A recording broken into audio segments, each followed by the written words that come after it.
張國強調戲黃婉曼，佢有波。呢度好啲喎，黃婉曼真係好嘅，真係係啊嗱，佢咧就有波有呢個就唔係佢講得啱，有波有天氣有分析。哇！前日凌晨直播節目，KK 竟然調戲天氣女神黃婉曼，家樂、鍾志光即刻幫佢解圍，話講緊內容。KK 後嚟仲兜翻，話有啲中意人，後來仲道咗歉添。佢話你唔好即係唔好介意嗰啲咯，我話我冇嘢咁咯，佢前輩讚我喎。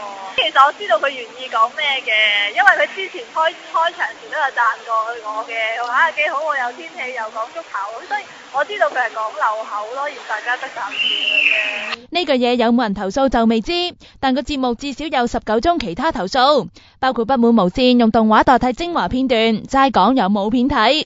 佢哋都其實個出發點都係希望做好個節目啦。咁譬如佢哋即係我知佢哋何生都同我講話，佢哋今次呢個用 animation 嗰個做法其實都使咗好多錢。TVB 仲透露動畫用咗7位數㗎。